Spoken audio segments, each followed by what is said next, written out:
Bismillahirrahmanirrahim. Today's topic of discussion is endocrinology MCQs point. तो start करते हैं। Okay, तो हमने प्रीवियस वीडियो के अंदर 210 तक कवर कर लिया था।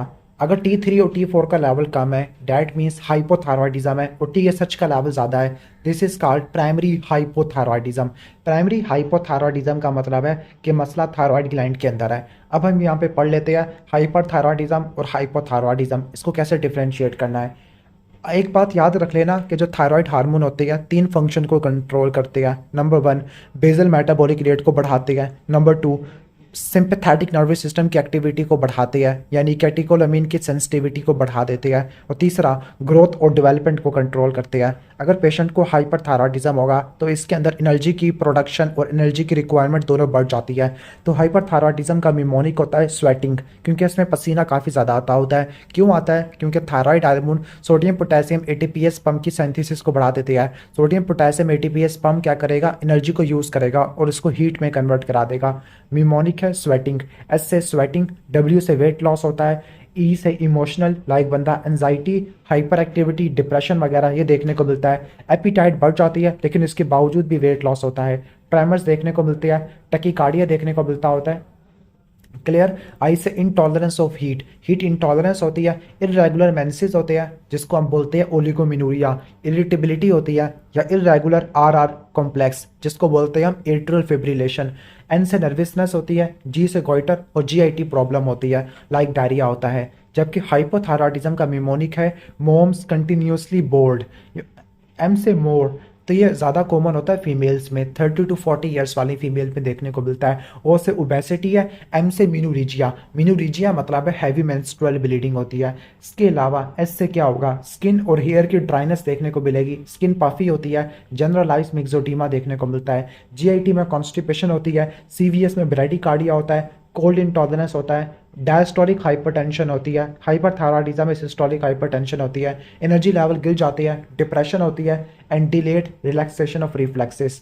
ठीक हो गया। अब हाइपोथायरॉयडिज्म में T3 और T4 का लेवल कम होता है। जब T3 T4 का लेवल कम हुआ तो TSH का लेवल ज़्यादा होगा, वो गोइटर करवा देगा। जबकि हाइपरथायरॉयडिज्म में क्या होता है? T3 T4 ज़्यादा होते हैं, TSH कम होता है। अब हम कुछ और MCQs पॉइंट को डिस्कस करते हैं थायरॉयड ग्लैंड से रिलेटेड।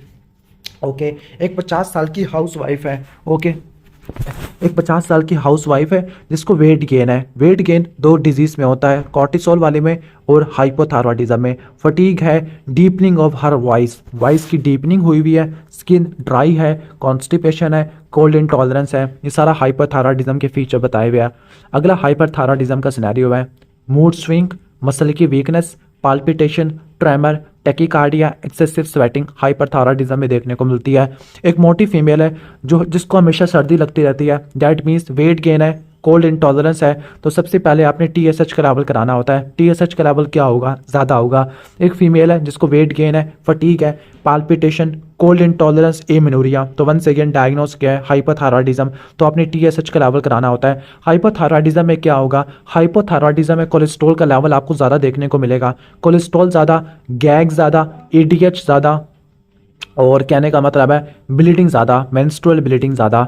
अब मैक्सिमम जो थायराइड हार्मोन होता है वो T4 होता है, जबकि ज़्यादा एफिनिटी या पोटेंसी T3 की होती है। That is why T4 T3 में कन्वर्ट हो जाता है पेरिफेरल टिश्यूज़ के अंदर। एक फीमेल है जिसको वेट गेन है डिस्पाइट लॉस ऑफ एपिटाइट और गर्म कपड़े पहन रही है इन हॉट समर और कोल्ड इंटॉलरेंस है। ओके, ठीक हो गया। तो ये TSH का आपने लेवल्स कराना होता है हाइपोथायरॉयडिज्म वगैरह में। ठीक हो गया। इसके बाद जो थायराइड हार्मोन होता है वो पेरिफेरल सिस्टम में डीएक्टिवेट हो जाता है बाय लीवर। कैसे डीएक्टिवेट करता है? लीवर सारा आयोडीन निकाल देता है। T4 में 4 आयोडीन के मालिक्यूल होते हैं, T3 में 3 होते हैं। What is common feature in hyperthyroidism? Diabetes और एनोरेक्सिक पेशेंट, इन तीनों में वेट लॉस आपको देखने को मिलता है। डायबिटीज में पोलीडिप्सिया, पोलीयूरिया, पोलीफेजी और वेट लॉस होता है। High affinity of thyroid receptor, तो T3 की एफिनिटी ज़्यादा होती है लेकिन ज़्यादा प्रोड्यूस कौन सा होता है? वो T4 होता है। थायराइड स्कैन ये चेक करने के लिए कि हॉट नोड्यूल है, कोल्ड नोड्यूल है या फिर वार्म नोड्यूल है। ओके, हाइपरथायरॉयडिज्म में क्या चीज़ कम होती है? हाइपरथायरॉयडिज्म में वेट कम हो जाता है, वेट लॉस आपको देखने को मिलता होता है। तो ये डिफरेंस आपने अच्छे से कर लेने हैं। ओके। तो इसके बाद हम आगे चलते हैं। 46 ईयर ओल्ड मैन जिसको पाल्पिटेशन है और स्वेटिंग है। पाल्पिटेशन और स्वेटिंग दो डिजीज में होती है, एक हाइपरथायरॉयडिज्म है, दूसरा फियोक्रोमोसाइटोमा में।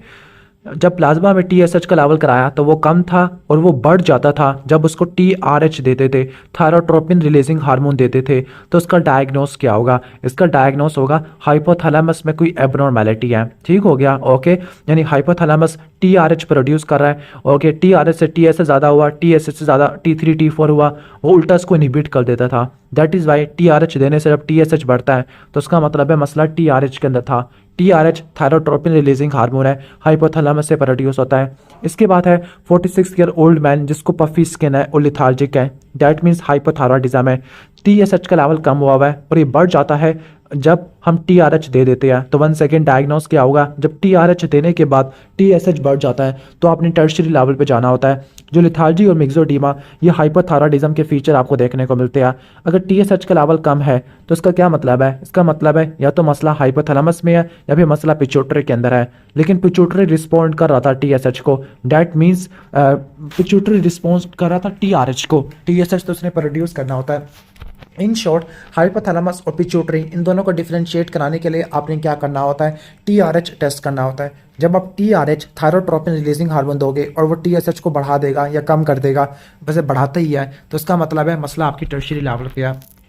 ओके, सबसे पहला स्टेप क्या होता है थायराइड हार्मोन के सिंथेसिस का? सबसे पहला तो पंप होता है जो कि आयोडाइड को सेल के अंदर पंप कर देता है, कोलाइड में पंप कर देता है। फिर इसकी ऑक्सीडेशन होती है, कपलिंग होती है, ऑर्गेनिफिकेशन होती है। ये सारे स्टेप्स थायरोपेरोक्सीडेज कंट्रोल करता होता है। तो जो सबसे पहला स्टेप है वो क्या होता है? आयोडीन बाइंड करता होता है किससे? टायरोसिन के साथ। और डीएक्टिवेशन कैसे होती है? डीआयोडीनेशन से होती है, लीवर के अंदर होती है।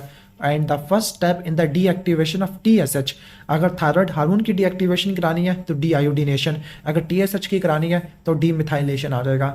एक पेशेंट है जिसका टीएसएच का लेवल कम हुआ हुआ है, ओके, और टी3 का लेवल बढ़ा हुआ है, इसका मतलब है प्राइमरी हाइपरथायरॉयडिज्म है। तो यहाँ पे सारे देख लो, हाइपोथायरॉयडिज्म में टी3 टी4 कम होगा और टीएसएच ज़्यादा होगा।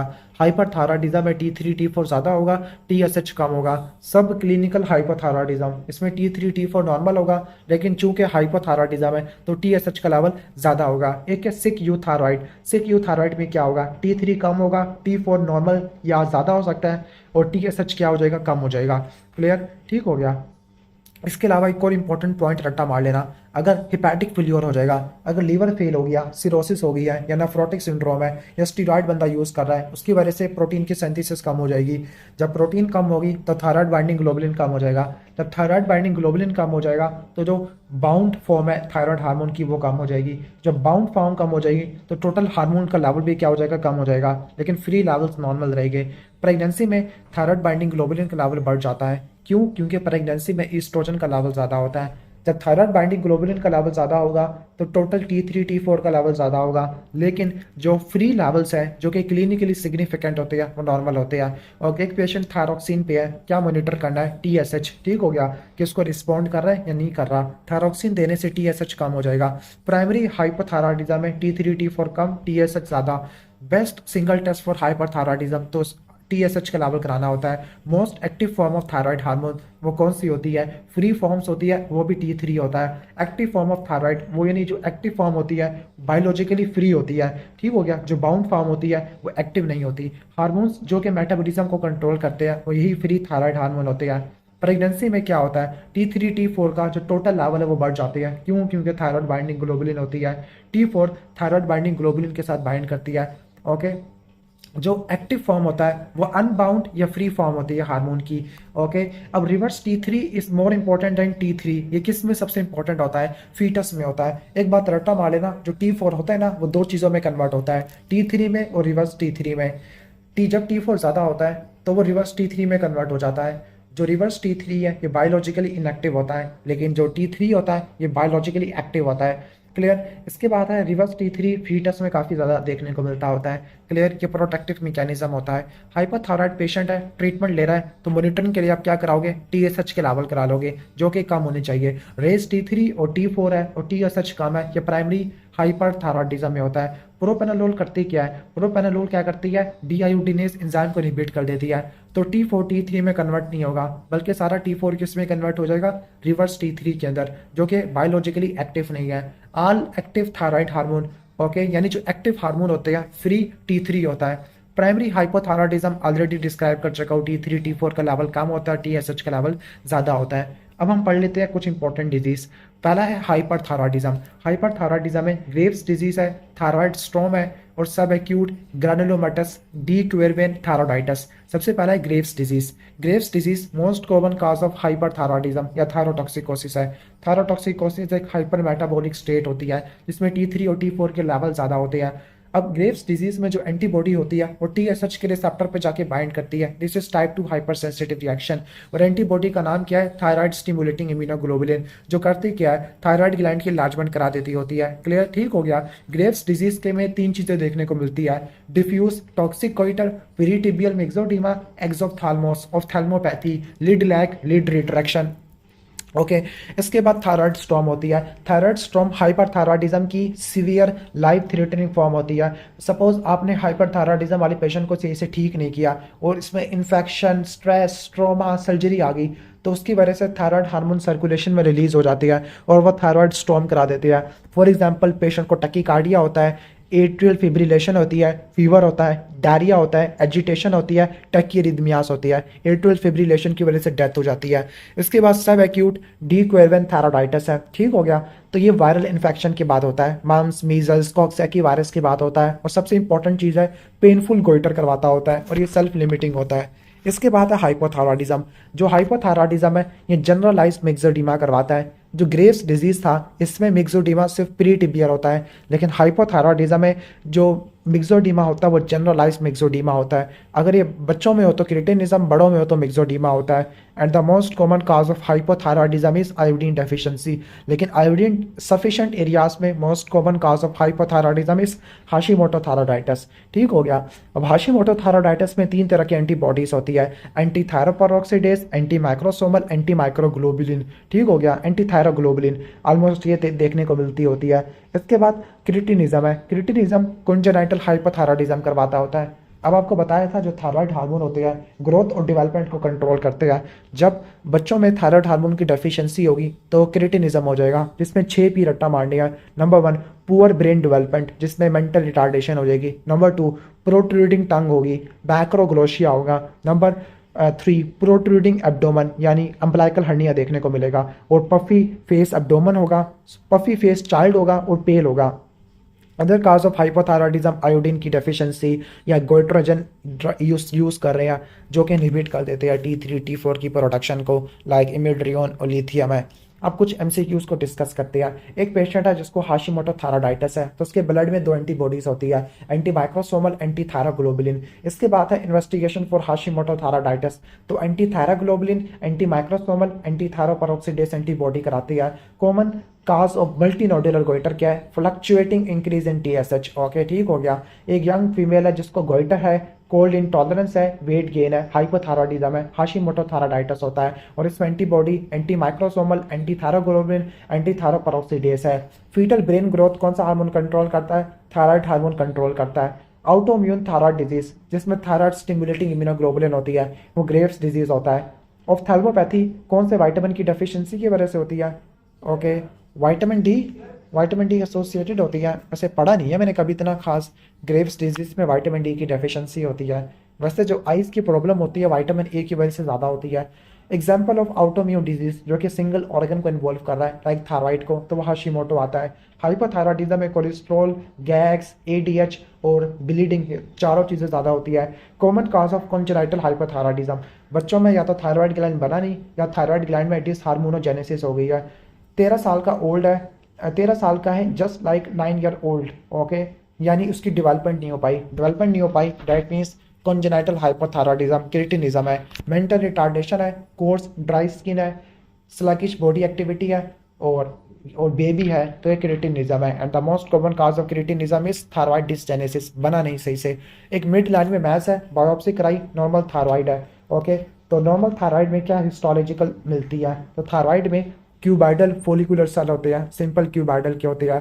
थायराइड स्वेलिंग डेग्लूटिशन पे मूव करती है बिकॉज ये पीरिट्रैकियल फेशिया से अटैच होता है और आगे टंग से अटैच हो जाता है। Long scenario of cretinism in baby, तो थायराइड ग्लैंड की एट्रोफी या डिसजेनेसिस देखने को मिलती है। क्रिटिनिज्म और डवार्फिज्म दोनों में क्या फ़र्क होता है? क्रिटिनिज्म में थायराइड हार्मोन की डेफिशिएंसी होती है, that is why mental retardation होती है। डवार्फिज्म में ग्रोथ हार्मोन की डेफिशिएंसी होती है, सिर्फ कद छोटा होता है। What is the most common cause of hyperthyroidism? तो वो ग्रेव्स डिजीज होता है।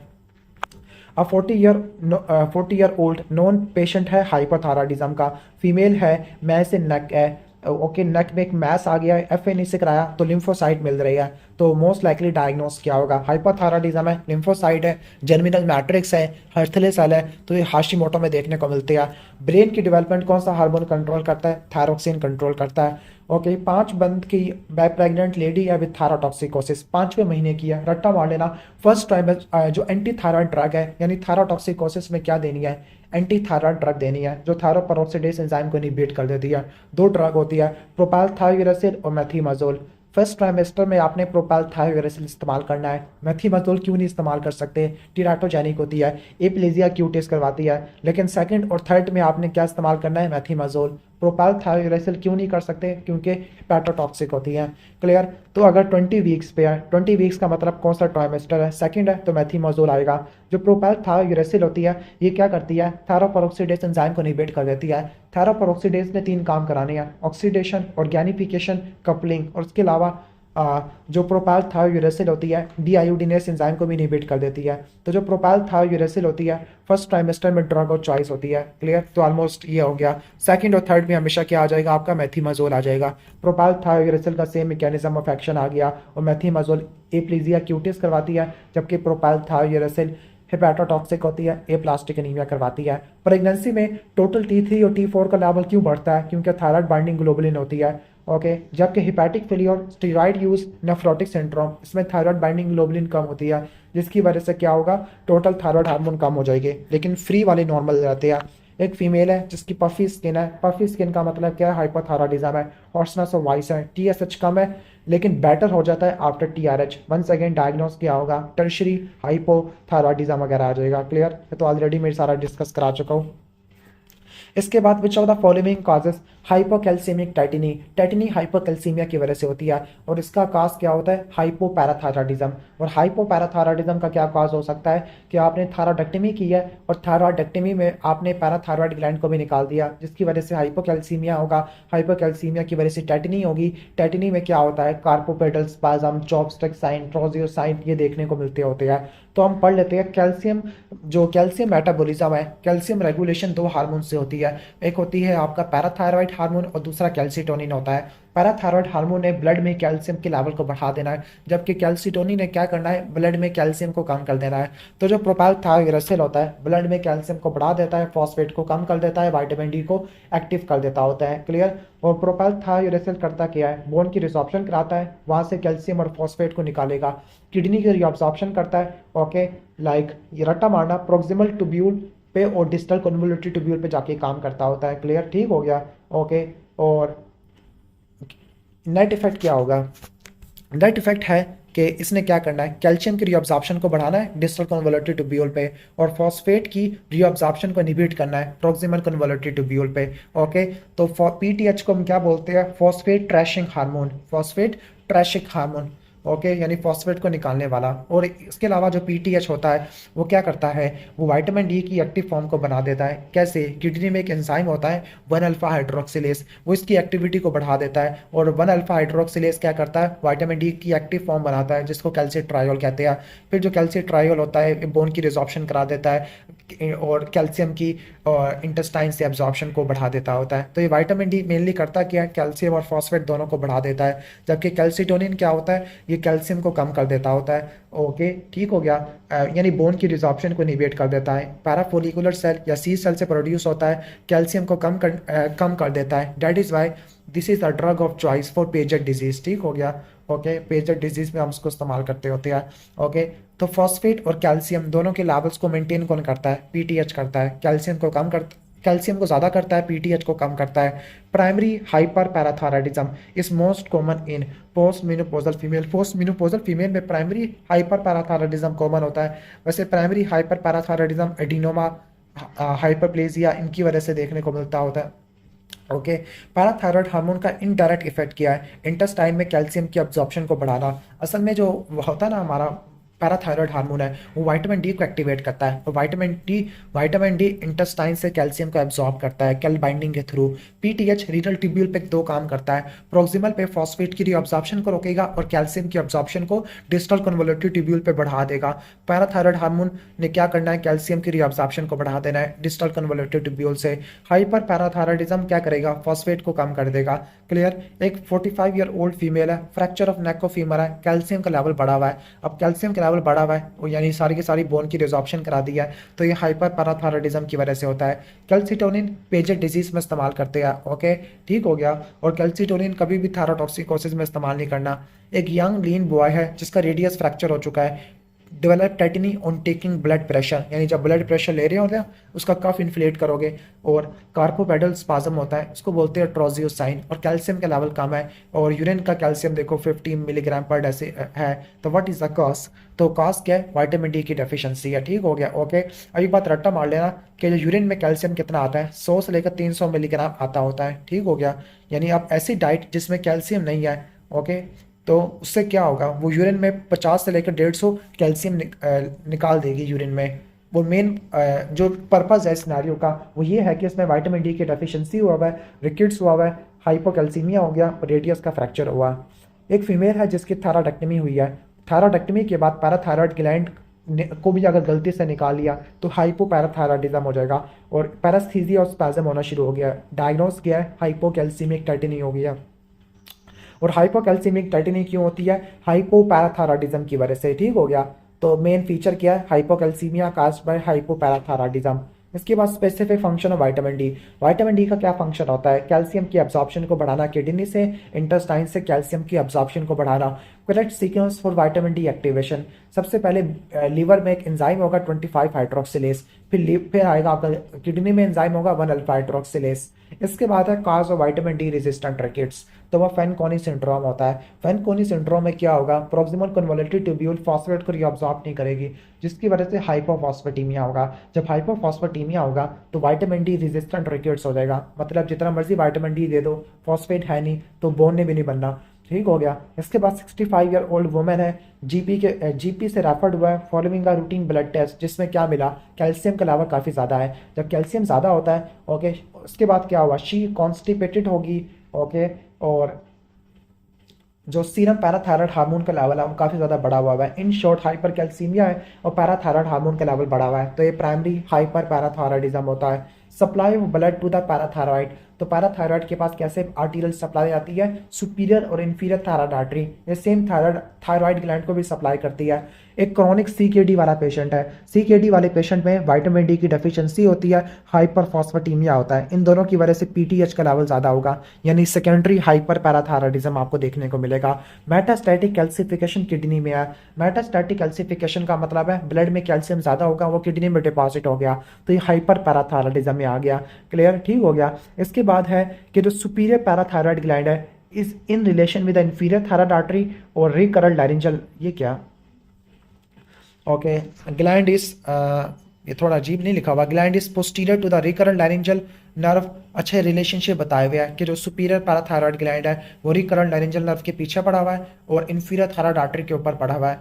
10वें दिन के बाद थायराइडेक्टमी के बाद मसल का स्पैज्म हुआ, हाइपर पैरास्थीसिया होना शुरू हो गया, तो ये टेटिनी इंडिकेट करता है। ठीक हो गया। हाइपोकैल्सीमिक टेटिनिया, हाइपोपैराथायराइडिज्म है जिसमें कैल्शियम कम होगा, फॉस्फेट का लेवल ज़्यादा होगा।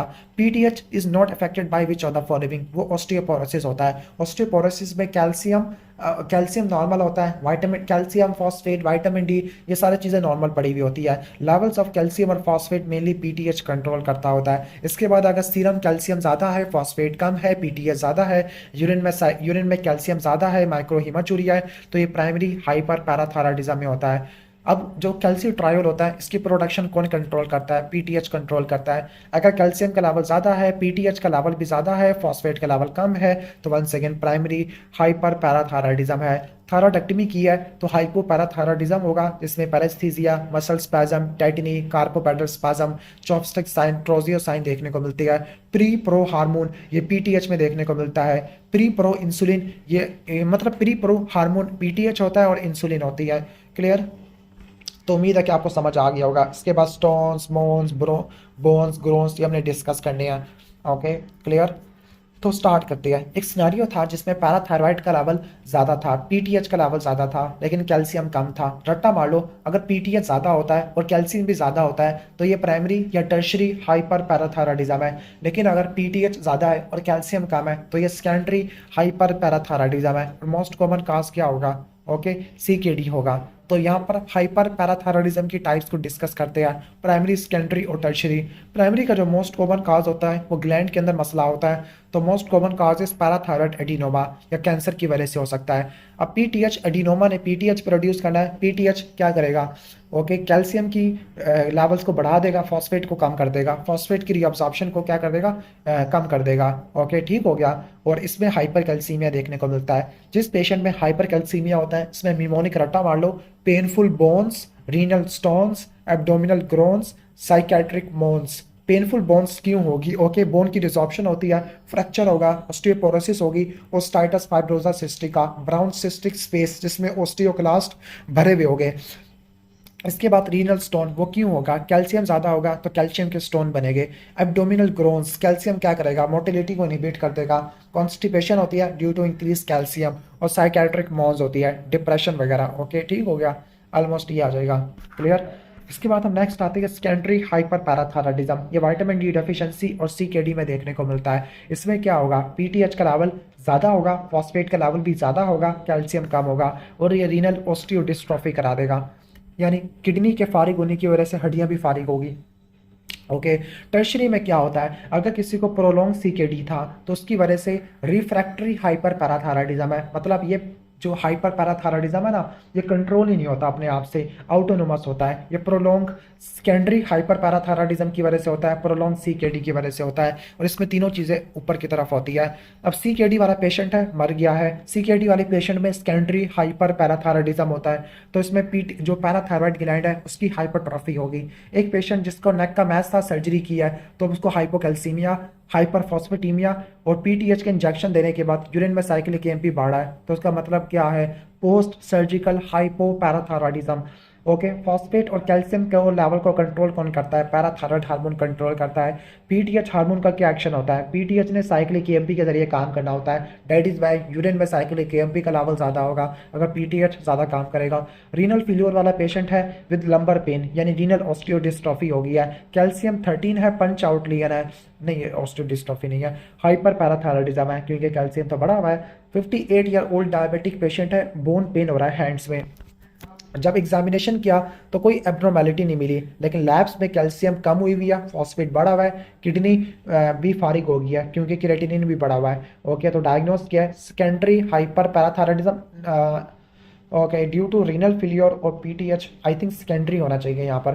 Vitamin D resistant rickets Fanconi syndrome की वजह से होती है। ओके, थायरॉयडेक्टमी के बाद हाइपोकैल्सीमिया और टेटिनी हो जाएगा, ये तो ऑलरेडी डिस्कस करा चुका हूँ। पार्शियल थायरॉयडेक्टमी क्यों करते हैं? सॉरी, पैराथायरॉयड ग्लैंड को बचाने के लिए। पोस्टीरियर थायरॉयड को हम स्पेयर करते हैं ताकि पैराथायरॉयड ग्लैंड ना डैमेज हो जाए, तो पोस्टीरियर पार्ट को स्पेयर करना पड़ता है। इसके बाद यह हाइपोथैलेमस और पिट्यूटरी का रिलेशनशिप पढ़ते हैं। कहते हैं कि अगर हाइपोथैलेमस और पिट्यूटरी इन दोनों के दरमियान में हाइपोथैलेमिक पिट्यूटरी स्टाक होता है, अगर मैं इसको काट दूँ सारे हार्मोन कम हो जाएंगे, सिर्फ पिट्यूटरी का एक हार्मोन बढ़ जाएगा, वह है प्रोलैक्टिन, क्योंकि हाइपोथैलेमस डोपामिन प्रोड्यूस करता है, this is called prolactin inhibiting factor, वो प्रोलैक्टिन को कम कर देता है। तो एक बात रट्टा मारना, जो इंटीरियर पिट्यूटरी होता है वो अपने हार्मोन खुद बनाता है और अपने ही हार्मोन रिलीज करता है, लेकिन जो आपका पोस्टीरियर पिट्यूटरी होता है ये सिर्फ हार्मोन को स्टोर करता है, हार्मोन को प्रोड्यूस नहीं करता। हाइपोथैलेमस में सुप्रा ऑप्टिक होते हैं जो एडीएच प्रोड्यूस करता है, जिसको वेसोप्रेसिन भी कहते हैं, और पैरावेंट्रिकुलर जिसने ऑक्सीटोसिन प्रोड्यूस करना होता है। क्लियर? ठीक हो गया। एक पेशेंट है जिसको प्यास ज़्यादा लग रही है, बिहेवियर चेंज हो गया, यूरिन की ऑस्मोलैलिटी डिक्रीज हो गई है, यूरिन की ऑस्मोलैलिटी डिक्रीज हो गया, प्लाज्मा की बढ़ गई है, इसका मतलब है डायबिटीज इंसिपिडस है।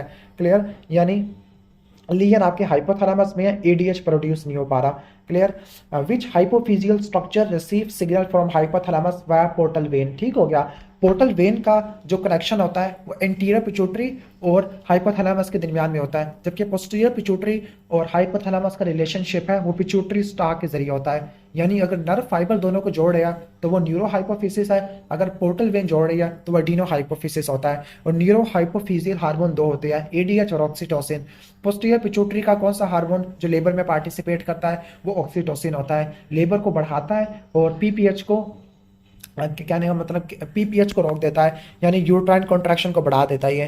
क्लियर। इसके बाद वो कौन सा which hormone is responsible for ovulation. तो ओव्यूलेशन के लिए कौन सा होता है, हाइपोथैलेमस से जीएनआरएच आएगा, वो पिट्यूटरी पे काम करेगा, गोनाडोट्रोप से एफएसएच-एलएच को बढ़ा देगा और एफएसएच-एलएच की वजह से ओव्यूलेशन हो जाएगी। क्लियर। ठीक हो गया। इसके बाद एक 30 ईयर ओल्ड फीमेल है, उसका इंटीरियर पिट्यूटरी निकाल दिया जिसको एडिनो हाइपोफिसिस कहते हैं। अगर हार्मोन रिप्लेसमेंट नहीं करते तो उसको मेंसेस आना बंद हो जाएंगे। क्यों? क्योंकि पिट्यूटरी से एफएसएच-एलएच होते हैं जिनको गोनाडोट्रोपिन्स कहते हैं। ओके, ठीक हो गया। अब पिट्यूटरी का एक ही हार्मोन है जो कि हाइपोथैलेमस से इनहिबिटरी कंट्रोल में है, वो प्रोलैक्टिन है। यानी जो प्रोलैक्टिन होता है ये स्टिमुलेट होता है टीआरएच से और इनहिबिट होता है डोपामीन से। इसके अलावा हाइपोथैलेमस सोमैटोस्टैटिन भी प्रोड्यूस करता है। एक पेशेंट है जिसको साइन सेप्टम आ रहे हैं ग्रोथ हार्मोन और प्रोलैक्टिन एक्सेस के। ये दोनों सेल क्या होते हैं, एसिडोफिलिक होते हैं। मिमोनिक है पिग, पी से प्रोलैक्टिन, जी से ग्रोथ हार्मोन और ये होते हैं एसिडोफिलिक या इओजिनोफिलिक होते हैं। क्लियर। जो बेसोफिलिक होते हैं उसका मिमोनिक है फ्लैट, एफ से एफएसएच, एल से एलएच, ए से एसीटीएच और टी से क्या हो जाएगा, टीएसएच हो जाएगा। 15 साल की टाल गर्ल है विद मेमोरी डिस्चार्ज। ओके। और प्रोलैक्टिन का लेवल इंक्रीज, प्रोलैक्टिन का लेवल बढ़ा हुआ है। तो आपको और क्या देखने को मिल सकता है, इंक्रीज इन इओजिनोफिलिया। इसके बारे में मुझे क्लैरिटी नहीं है, मैं उसको देख लूँगा, पता नहीं प्रोलैक्टिन का शायद इस पर भी इफेक्ट होता होगा ब्लड सेल्स के ऊपर। इसके बाद जो टायरोसिन डेरिवेटिव होता है डज नॉट इंक्लूड। तो जो प्रोलैक्टिन होता है वो टायरोसिन से नहीं बनता। अब जो टायरोसिन अमाइनो एसिड है इससे कैटेकोलामीन बनते हैं और थायराइड हार्मोन बनता होता है। क्लियर। ठीक हो गया। ट्रिप्टोफैन से क्या बनता है, ट्रिप्टोफैन से सेरोटोनिन बनता है। दैट इज वाई जब सेरोटोनिन प्रोड्यूसिंग ट्यूमर होगा तो ट्रिप्टोफैन की कमी हो जाएगी। जब ट्रिप्टोफैन की कमी हो जाएगी तो नियासिन की फॉर्मेशन कम होगी। जब नियासिन की फॉर्मेशन कम होगी तो पिलेग्रा हो जाएगा। और पिलेग्रा में 4 डी होती है, डायरिया, डर्मेटाइटिस, डिमेंशिया और डेथ होती है। क्लियर। ऑलमोस्ट ये चीज़ देखने को मिलती होती है। बाकी एक पेशेंट है जिसको हीट इंटॉलरेंस है, एक्सोप्थाल्मोस है, वेट लॉस है, यानी हाइपरथायराइडिज्म के साइन सिम्टम आ रही है। तो थायराइड हार्मोन की प्रोडक्शन ज़्यादा है। और थायराइड हार्मोन कहाँ से बनते हैं, टायरोसिन से बनते हैं। और ये टायरोसिन किस प्रोटीन का पार्ट होता है, थायरोग्लोबुलिन का पार्ट होता है। ये प्रोटीन कहाँ स्टोर होती है, कोलाइड में स्टोर होती है। कहाँ से प्रोड्यूस होती है, फोलिकुलर एपिथेलियल सेल से। इसके बाद मोनो न्यूक्लियर फेगोसाइटोसिस। जो मोनो न्यूक्लियर, जो मैक्रोफेज होते हैं इनके पास तो बहुत सारे न्यूक्लियस होते हैं। मोनो न्यूक्लियर नहीं, जो पोलीमॉर्फो न्यूक्लियर के न्यूट्रोफिल होते हैं। जो मोनो न्यूक्लियर है ये मोनोसाइट्स होते हैं, तो ये बोन मैरो से बनते होते हैं। ओके। इसके बाद है इंसुलिन का सबसे इमीडिएट इफेक्ट किया है। इंसुलिन ग्लूकोज को, पोटेशियम को सेल में शिफ्ट कर देती है। ओके। जो बेसिक मेटाबॉलिक फंक्शन है इंसुलिन का वो ग्लूकोज को सेल में एंटर कराना GLUT4 के जरिए, जो कि एडिपोज टिश्यू और स्केलेटल मसल पे पड़े होते हैं। डिलेड एक्शन क्या है, एमआरएनए की सिंथेसिस कराना for lipogenesis, hormone sensitive lipase को इनहिबिट करना, लाइपोप्रोटीन लाइपेज को बढ़ा देना। क्लियर। इसके बाद है पॉजिटिव फीडबैक साइकिल, दो जगह पे देखने को मिलती है। एक तो आपका चाइल्ड बर्थ में और दूसरा आपको देखने को मिलती है क्लॉटिंग फैक्टर कैस्केड में। ठीक हो गया। अब चाइल्ड बर्थ में कैसे होती है, जब लेबर हो रहा होता है, प्रोग्रेस हो रहा होता है, तो सर्विक्स की क्या होती है, सर्विक्स स्ट्रेच होता है और सर्वाइकल डायलेटेशन होती है। इससे क्या होता है, ऑक्सीटोसिन रिलीज होता है। ऑक्सीटोसिन यूट्रस की कॉन्ट्रैक्शन कराएगा। जब यूट्रस की कॉन्ट्रैक्शन होती है तो मजीद सर्विक्स स्ट्रेच होगा और मजीद सर्वाइकल डायलेटेशन होती है और मजीद ऑक्सीटोसिन प्रोड्यूस होता है। This is the positive feedback. और ये पॉजिटिव फीडबैक एक और जगह पे भी देखने को मिलता है, वो है क्लॉटिंग कैस्केड, कि एक क्लॉटिंग फैक्टर एक्टिवेट होता है, वो अपने आप को दोबारा एक्टिवेट कर देता है। Clear. Blood flow to the kidney ये कौन सा मैकेनिज्म से रेगुलेट होता है, वो है tubulo glomerular feedback. Okay. Tubules का फीडबैक जाता है ग्लोमेरुलस के पास। ठीक हो गया। ओके। ठीक हो गया। मतलब अगर ट्यूब्यूल्स के पास फिल्ट्रेट कम आ रहा है, यूरिन कम आ रहा है, यानी फिल्ट्रेट वॉल्यूम कम आ रहा है, तो फिर ग्लोमेरुलस से फिल्ट्रेशन को बढ़ा दिया जाता है। नेगेटिव फीडबैक का मतलब है कि हम वैल्यू को शिफ्ट कर देंगे नॉर्मल साइड पर। ठीक हो गया। एक पेशेंट अनकॉन्शियस है, ब्लड प्रेशर अनरिकॉर्डेबल है, पल्स 3D है, फास्ट है। तो नेगेटिव फीडबैक ऑफ अयोर्टिक और कैरोटिड। ओके। तो इस ड्यू टू आर्टीरियल बड़ा अजीब चीज़ लिखी हुई है, नेगेटिव फीडबैक बढ़ जाता है ड्यू टू आर्टीरियल PCO2, और ब्लड प्रेशर भी तो कम हो जाता है, उसकी वजह से भी बैरो रिसेप्टर एक्टिवेट हो जाती है। प्रोग्रेसिव डेवलपमेंट ऑफ हाइपरटेंशन, अगर हाइपरटेंशन डेवलप हो रही है, नेगेटिव किस तरह के हमसे क्यों आना शुरू हो गया, ओके। ऑटो रेगुलेशन तो हो गया, result opposite to the initial change, तो ये नेगेटिव फीडबैक आ जाएगा। पॉजिटिव फीडबैक चाइल्ड बर्थ में होता है, CO2 का ट्रांसपोर्ट नेगेटिव फीडबैक है जरिया होता है। मेन रोल क्या होता है फीडबैक इनिबिशन का, हार्मोन के लेवल को वापस अपनी नॉर्मल जगह पे लाना। फॉर एग्जांपल क्या हुआ, ग्लूकोज का लेवल कम हुआ, ग्लूकागोन प्रोड्यूस हुआ, ग्लूकोज के लेवल को बढ़ा दिया और फिर क्या हार्मोन कम हो गया। जो इंटरनल इन्वायरमेंट स्टैटिक रहती है, होम्योस्टेसिस मेनली नेगेटिव फीडबैक से अचीव होता है। At puberty the effect of testosterone, जो टेस्टोस्टेरोन होता है लैरिंजियल कार्टिलेज की थिकनिंग कराता है, जिसकी वजह से हमारी जो वॉइस की फ्रीक्वेंसी है वो कम हो जाती है, भारी आवाज़ आती है, ओके। अब प्यूबर्टी के बारे में सारे MCQ पढ़ लेते हैं। ये यंग गर्ल है, रिप्रोडक्शन के लिए रेडी है, तो कौन सा साइन सबसे पहले आएगा प्यूबर्टी पे, वो मिनार्की आता है, ओके। ठीक हो गया, मिनार्की एड्रीनार्की, ओके।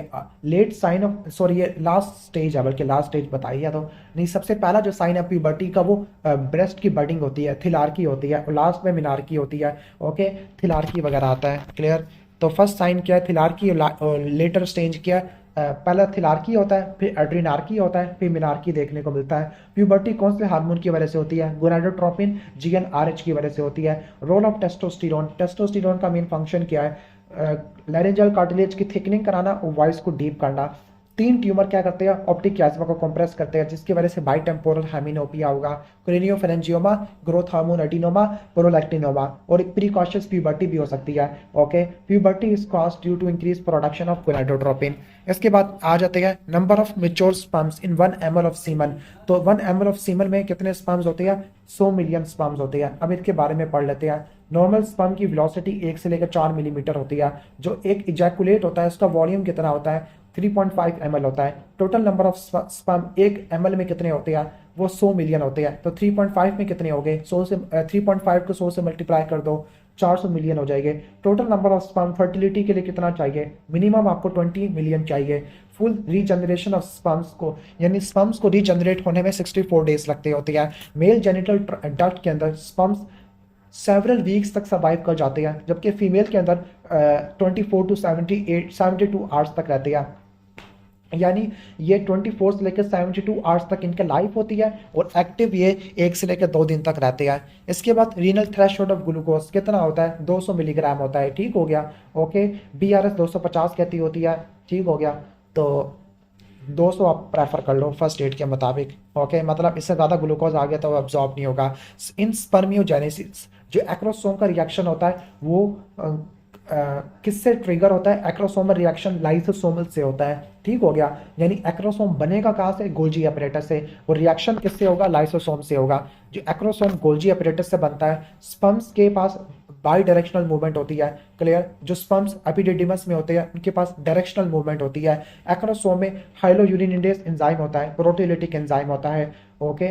और इसमें ना जो हाइलोयूरिनिडेज है लाइसोसोमल एंजाइम होता है। एक्रोसोम की जो कैप होती है वो गोल्जी अपरेटस बनता है, एक्रोसोम गोल्जी अपरेटस से बनता है। द पार्ट ऑफ स्पर्म जिसमें प्रोटीओलिटिक एंजाइम होती है ताकि वो जोना पेलोसिडा को डाइजेस्ट करे, तो एक्रोसोम होता है। और एक्रोसोमल रिएक्शन लाइसोसोमल एंजाइम की वजह से होता है। ओवम को सराउंड करने वाला नॉन सेलुलर लेयर उसको जोना पेलोसिडा कहते हैं, क्लियर। इसके बाद 5 हाइड्रोक्सी इंडोल एसिटिक एसिड का यूरिन में लेवल ज़्यादा है, तो ये कार्सिनॉइड ट्यूमर में देखने को मिलता है। ब्रोंकोस्पैज्म, फ्लशिंग, डायरिया और राइट साइडेड हार्ट लियन कराता होता है, like tricuspid insufficiency, pulmonary stenosis, okay. 5 hydroxy indole acetic acid इसमें होता है कार्सिनॉइड में, जबकि 4 hydroxy 3 methoxy vinyl mandelic acid, plasma metanephrine level ये फियोक्रोमोसाइटोमा में होते हैं, जिसमें रूल ऑफ 10 अप्लाई होता है, क्लियर। और इसमें अल्फा ब्लॉकर पहले देते हैं, फिर उसके बाद बीटा ब्लॉकर देते हैं। फिनॉक्सीबेंजामीन पहले देते हैं, फिर प्रोपेनोलोल देते हैं।